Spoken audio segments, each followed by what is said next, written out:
Let me give you Yeah, another. It just strikes me. Let me give you yeah, a yeah. quick example about the maritime law, the law of water, the law of the sea. Money is water by law. So when a ship, this is why all ships are female by law. All ships, rocket ship, sailing ship, airship, it doesn't matter. If it's a ship, it's female Right, because the captain always refers to his ship as she. She's right, a good ship, or she's done this. Why she? Because she delivers the product. right. The Without vessel. she, there is no product, right? It's a vessel. It's a Of holding. It's course, a of course contain, it is a like the vessel. So is feminine. your body. It's a vessel that produces a product. Right. So when the ship pulls into harbor, uh, it stops, and where it parks is called its berth. It's berthing a ship, or Oh. she sits in her berth. Uh-huh. And every item on that ship, coming out that ship, is money changing hands. Right. And it came in on water. So it's called. So every piece has to have what is called a certificate of manifest, Uh-huh. because she is sitting in her berth. That's why when you were born, I had a birth you certificate. your mother's water broke. You Oh. were inside a container of water.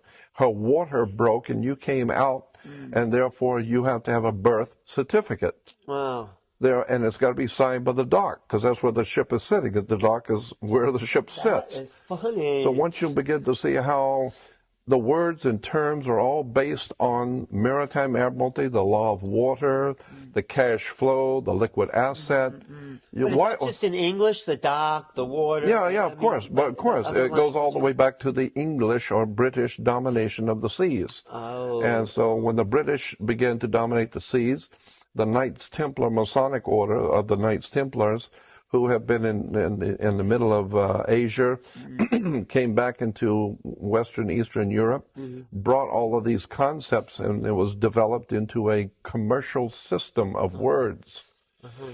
and terms and symbols which are used in courts and government and corporations. Mm. Your body as a corporation. Uh, No, that's a whole story. We could talk for hours on this, but your body as a of corporation. cells, you mean? No, no, no. It's called, and by law, your body, your physical body is a corporation. It is. And so when you die, you're a corpse Oh. because when you're living, you're a corporation. You are a business. And Right. hanging out with that person is bad business. Right. Or who I hang out with is none of your business. Right. Because you. Because your body is a business. Wow. And so you say, well, what you're doing with her or him is bad business. Right. But of course, if you get married and she's very wealthy, you say she's of good stock, right? Words Right. and terms are based on maritime admiralty, the law of water. Hmm. And so that's why when you go into a court, you have a fence and a gate. The people sit out here and the judge sits inside. Mm. The gate is called a floodgate.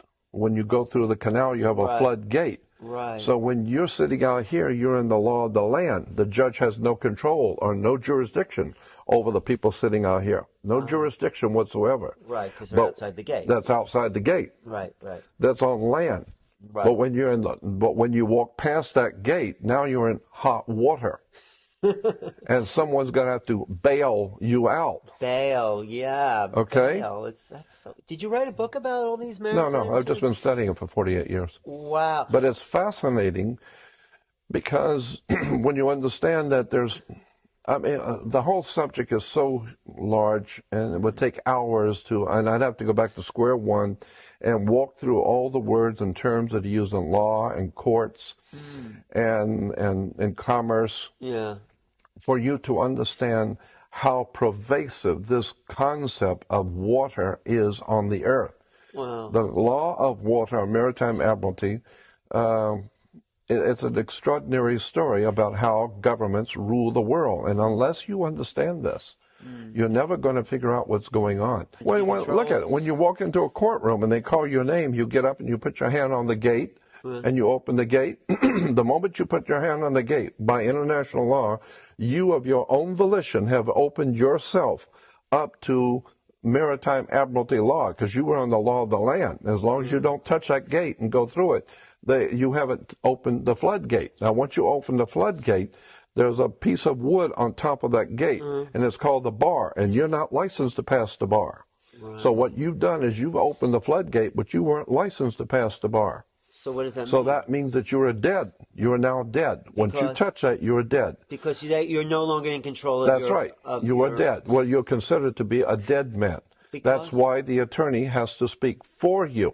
He has to But represent why are you dead? Because you went into the deep water and you died. You drowned.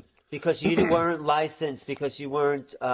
Right. You were not licensed to pass the bar. And the bar represents a sandbar in the ocean. But the bar is what the attorneys are licensed to pass, but you're not. So the point being is that when you open that gate of your own volition, you are considered by law to be a dead man. Really? That's why you cannot talk to the judge, because dead people don't talk to judges. So you need an attorney who is your mouthpiece.